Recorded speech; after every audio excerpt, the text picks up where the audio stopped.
In the following video, I will do a technical analysis on some of the most traded Forex pairs. This technical analysis will be for the upcoming week and it will be some kind of forecast.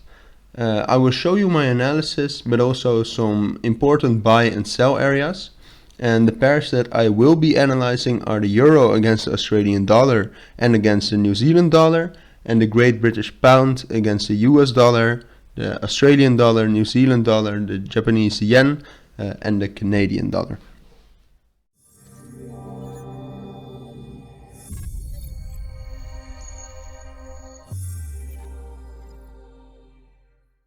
Welcome back. I'm glad to see that you have stayed.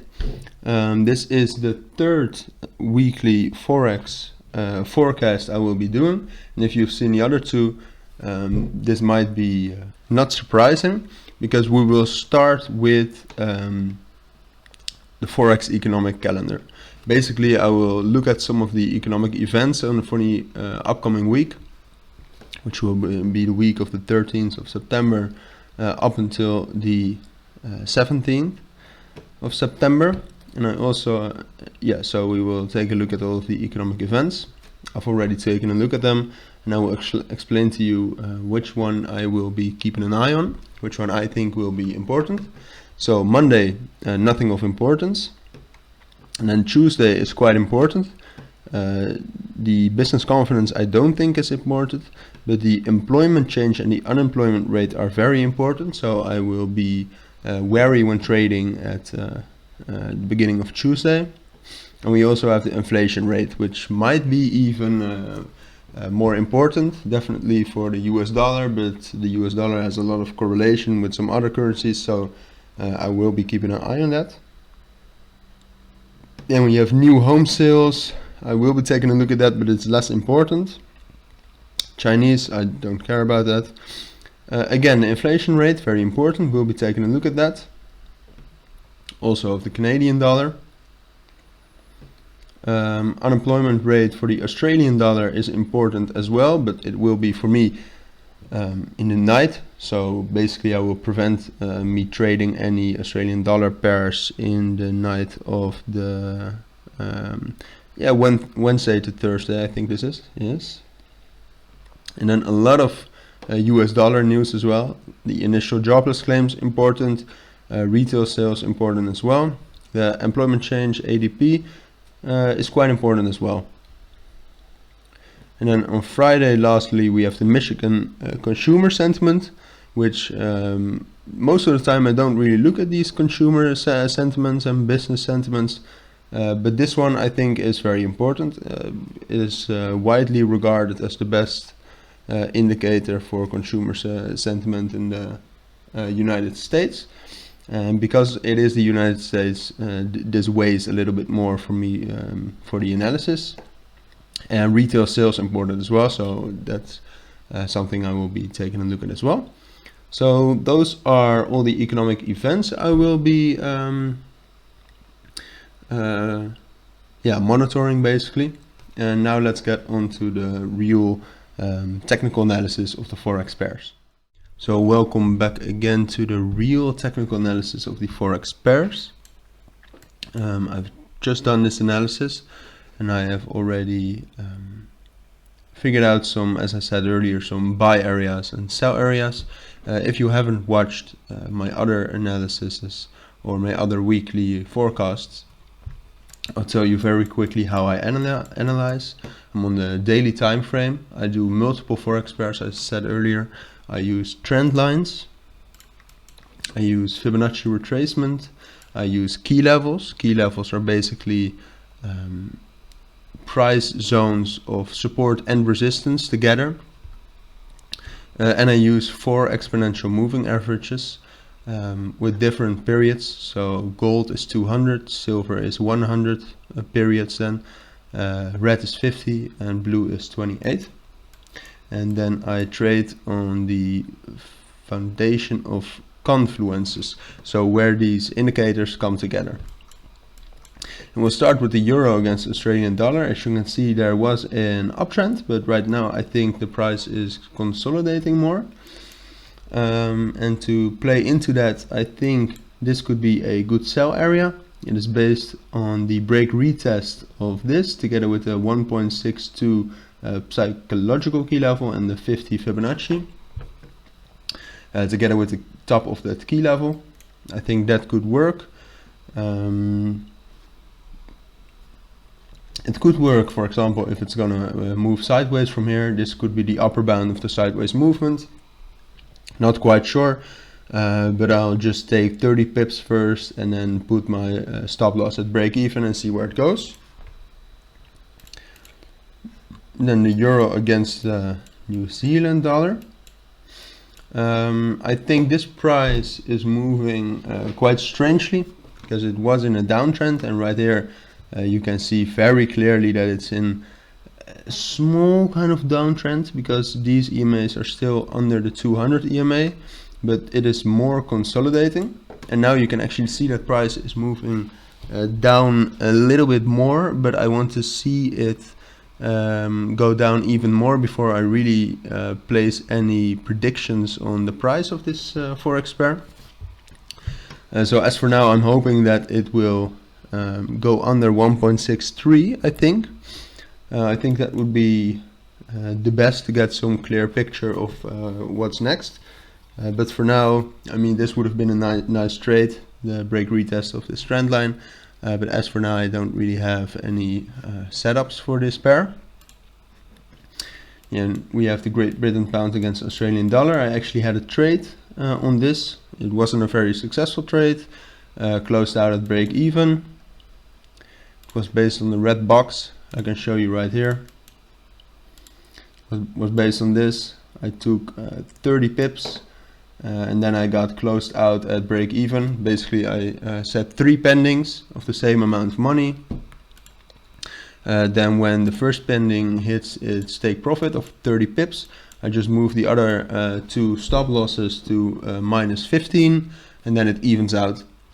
So that's a break even, but it was worth the risk, I think. But I don't really have any other setups for this right now. Only this green box I would think is a very good buy area. You can definitely see that the price is trending upwards, although these EMAs are kind of flattening right now, but still very a lot of momentum from this 100 EMA. So that indicates for me that this uptrend is probably staying for a little longer. Maybe the uptrend will weaken a little, but still. So no more setups for this.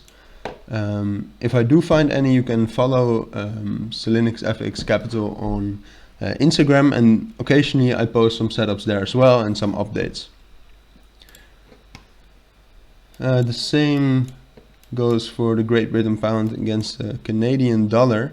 The same for this as for the euro against the New Zealand dollar, because GBPCAD has been moving sideways for a long time. Also here the price was very choppy. Now you can see here that this trend line was respected very well and price is shooting up again. But now I really need to see price close above here, and then it might turn into an uptrend. But to be honest, I think it will move sideways for a little bit longer. So possibly there's a sell area somewhere here and you can hold it for quite some time. But I've looked at this price, at this pair for quite some time, and I don't really know what would be a nice area. What you could do is sell right here. So that would be based on the 1.76 with the trend line third touch and key level. You could do that, but yeah, that's not a setup I recommend. To be honest, I just think that's too risky, because if price moves above this, I think price could easily reach this point again, and I'm just not sure on what this pair is trying to do right now. If it really wants to have a upwards breakout and go into an uptrend, or that it's simply bouncing off the upper bound of the range, which it is in. So again, for this pair, I just want to wait it out a little bit. Then the Great British pound against the Japanese yen. You can also see that the EMAs are flattening out a little bit. Well, it was in a very big uptrend. I still think there is some uptrend to be gotten here, but I really need to see it break through this trend line, and if it goes through this trend line, I will probably take the break retest on it. Ideally, I would be able to combine that with 152 psychological key level, but then I would need to take it at 23rd of September, so that's still quite some days ahead. I wouldn't be selling this pair right now. Don't have any setups on it as well, although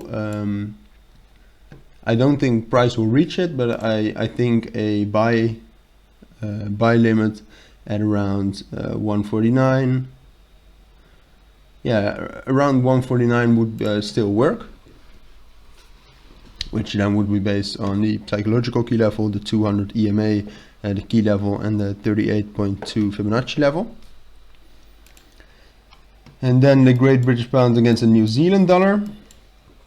As you can see, price is quite choppy here as well, although it looks like we have had a small uptrend and possibly now a small downtrend again, which to me, when the EMAs are kind of moving choppy like this, also here, also a little bit here, that means that the price is kind of consolidating, so maybe moving sideways again. Still, I think this would be a very good sell area based on the EMAs. The break retest of this trend line,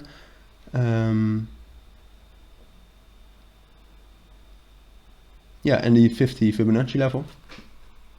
I think that could work very well. And then I also have this buy area.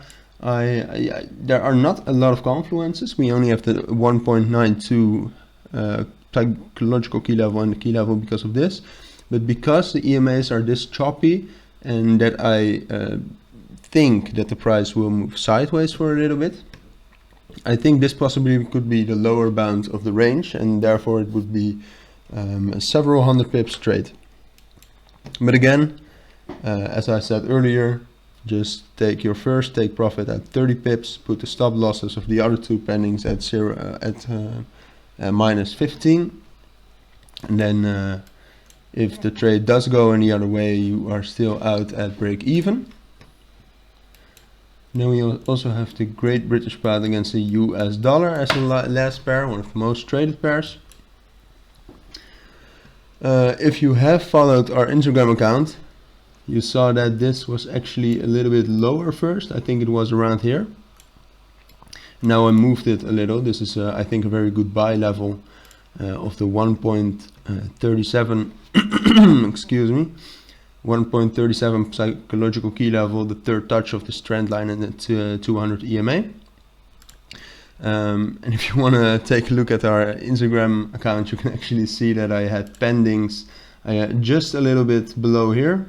They barely missed, but still they missed, which is a shame, but I still think that this box could give a nice trade. Yeah, this would have been a 150 pips trade. So yeah, that's my analysis for the Great British Pound against the US dollar. No sell areas. I was thinking about the 1.4. 1.4 has proven to be a strong key level, but I just need more confluences for that. So yeah, that was the weekly Forex forecast. If you have any questions, please ask them down below in the comments, and I will make sure to respond as soon as possible. But for now, have a great week of trading, and I'll see you in the next video. Bye.